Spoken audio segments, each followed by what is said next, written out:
And this is the first time it's ever come in the accurate color matching apples. This one is going to be a white version. So off the top, already a pretty horrible experience. The box is flipped upside down. It's definitely not sealed in anything. So if you wanted to fool somebody with this, that's already quite hard to do, which is a good thing. I mean, there's no need for them to get smarter.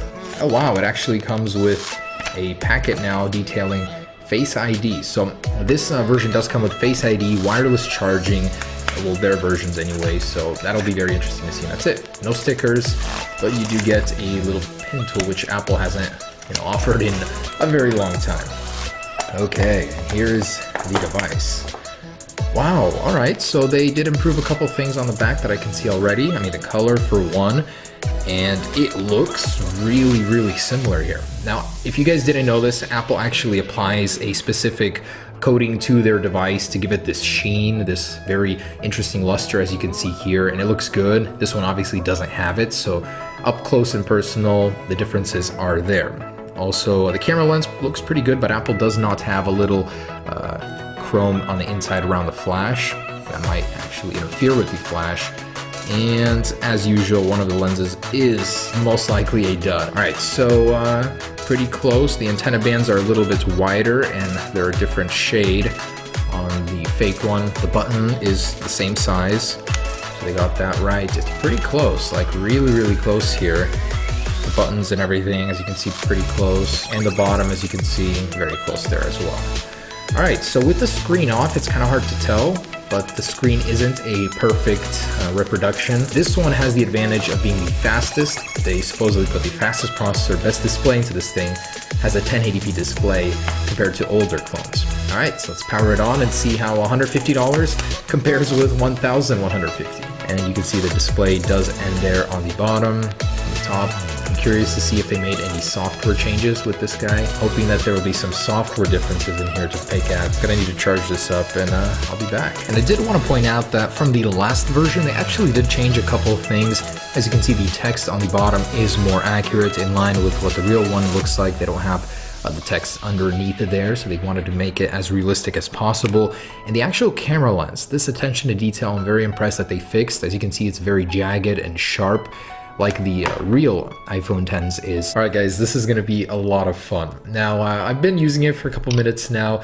It booted up. It booted up really quick, surprisingly, for a clone. But this one now has raise to wake. The old version certainly did not. This one does emulate that. There's a lot of changes right off the bat on the lock screen, so they did update it to make it as close as possible to an iPhone X. On the bottom, the icons are updated. This little legend navigator here has been removed. It now has swipe to unlock text, mimicking the real iPhone. The lock icon is there. The actual positioning on the status bar has been changed for the icons. Definitely getting there. They're improving, much more responsive. So off the bat, just getting into the camera here, look at that. There's no stutter like there is on the old version on the right. And let's go ahead and unlock this and check it out. So, as you can see, it does have a very nice animation. It greets you, much like the real iPhone, and doesn't take a million years to open. And when it does open, as you can see, it does have that really nice, subtle animation. So, it's definitely feeling a lot more like a real iPhone here. Just scrolling, look at the difference here, guys. That is massive. It is actually smooth and fluid and actually usable as a phone now. I wouldn't be pulling my hair out every couple of seconds on that. Are you serious? Like, oh my gosh. One of the joys of a real iPhone, and something they got right now, is how fluid it is just to move around, and it feels great, Getting into the spotlight search isn't a bug fest like it is here. And actually, they did change some things about that. They put the time on there. You can actually now scroll. So the actual app switcher has been updated, and it now uses the same gesture to bring it up like on the real iPhone X. On the old one, yeah, it takes a while. On this one, it's a quick swipe and over, and as you can see, it brings up the new pages. So the gestures are now right. These look correct, and you can quickly dismiss them also by swiping up here. Also, when you exit an app, I noticed that it will do that with a very quick swipe up, and it doesn't do this weird thing where it just drops down at the bottom. So when you swipe up, it just goes to the home screen like that. Definitely more subtle, more clean compared to the real thing. The control center, check this out. They did a little house tidying in here. As you can see, it shows the battery icon, the actual stats as it does in the real deal. On this one, it didn't. You don't have the bar on the bottom anymore. You can actually close it. This was the frustrating part by swiping up as you do on the real iPhone. It's not perfect, but it is getting better, I guess you could say. It does have the fake 3D touch in certain areas here. Old one did too, so you can adjust the control. Whoa, wait, what was that? The brightness isn't the same just because it is in here. Oh my gosh. So when you update it out here, it doesn't update in there. Wow, that is lazy code writing. On the home screen, as you can see, you don't have that redundant home button bar. You don't really need it, and the original one doesn't have it. You still do have fake 3D touch, and I didn't notice any improvements here. Funny thing is the camera icon is still the one pre-iOS 11, so that's the iOS 10 icon on an iPhone 10. And speaking about iOS 11, let's see what firmware this is running. So this one does have the back swipe as well in settings, which is nice. Most clones don't come with this feature. You can swipe back, which is nice. Let's see what this is running. So 11.2, oh wow, look at that. Yeah, it did get a major software update. This one has 11.0.1. As you can see, even in the apps, the behavior is different. The touch bar is here, so you get a little bit more screen space, and it looks a little bit more like an actual iPhone 10. Of course, you do have that fake bar up there, and this one I noticed is more optimized. You know, it doesn't disappear in certain things. It literally sits there always. This one will reveal its true nature. This imposter will appear at times. This one is always there, so it's almost like it's physically there. It is a software overlay though. They're just getting better. On the bottom, you can see the corners are rounded to give it an impression of being an iPhone 10, and they're a little bit more rounded on top now on the new version. So they're really trying to mimic the iPhone 10 look here. They did improve the keyboard as well, so as you can see, it looks more like an iPhone one. This one was just a download probably from the Play Store, and you still do not have an App Store, obviously, from Apple. This is still the Google Play Store. This is an Android phone underneath it all. Do not be fooled. I know it looks like an iPhone 10, but it is not. It's definitely not an iPhone experience, but it is much better than before. I mean, if you just wanted to buy this thing to fool around with for 150 bucks, it makes a pretty decent Android phone, I'd say. It's not half bad. This one is a lot more responsive than before, closing apps, you know, jumping in, moving around. It's not a lag fest like it is over here, so definitely better on that end. All right, so let's see if the hardware is indeed different, because it does feel a lot faster, but let's see if they were not lying about the processor, because they did say they upgraded it to the fastest one available compared to the last version. I'm gonna run this, probably gonna take a really long time, and I'll be back. All right, and here are the results of that Geekbench score. Pretty abysmal. This one failed on me. They really didn't want you to check on that. On this one, we did get a score here.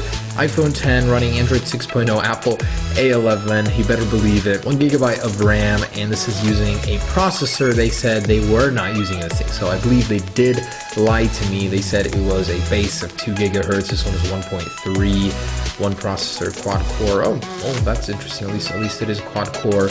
So pretty terrible. And for some reference here, here's the real deal. So we have a 10 times increase in the single core score and about 8-9 time increase in the multi-core score. So the difference in price is there as well, about 8 to 9 times. So yeah, you really are getting what you pay for here. 1/10 of the performance of the real deal at 1/10 of the price. Funny how that scales down there. Definitely don't be expecting to play any games or anything hardcore on this phone. You will not be able to. Okay, and I am pleasantly surprised. A score of 24,387, which is double that of the one on the previous clone. So they definitely did improve something hardware-wise. The GPU has certainly improved here.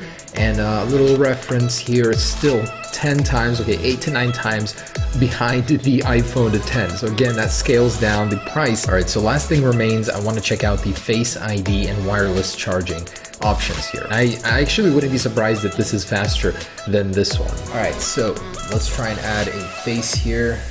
That's it. That's all it takes, is literally like a few seconds and you are added onto there. Okay, so let's test it out. And okay, so that's not as fast as I thought it would be. 1, 2, 3.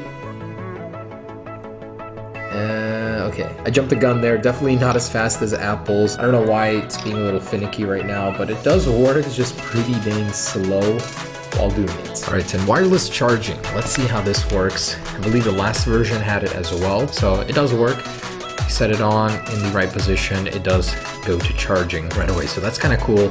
you are able to wirelessly charge this. I don't know if it's going to be any faster than standard charging. So there it is, guys. Features wise, they have updated it. Software wise, it's been improved. It's got wireless charging, Face ID, faster, slightly faster processor.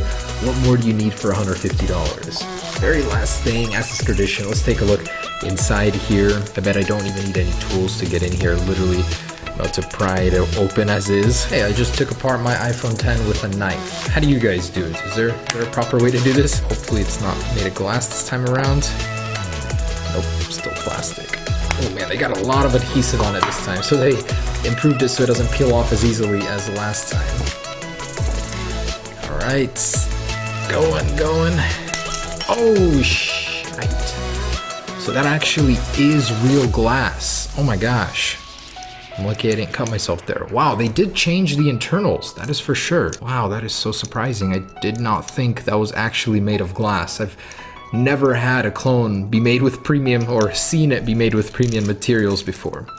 As you can see, they did change the internals a little bit. The wireless charging pad is off to the side now. That's very tidy for a clone. Oh my gosh. Wow. Alright, so I done goofed there, but they did improve this thing a lot over the last version. If you guys want to upgrade the SD, you can do that, but be careful, this is glass now, no wonder. Oh wow, and I just realized they copied the 3D touch right there. Last thing I wanted to show you guys is the camera, because I didn't test that out yet, but more than likely that is a dud and not a real one there. Alrighty, so out here in the wilderness, testing out this dual lens setup. Now they say in the settings that it's 1080p 30 frames per second. I highly doubt that. It's upscaled 480 maximum. I mean, it's blotchy, grainy, colors aren't looking great. For comparison, there's an iPhone 10 for you.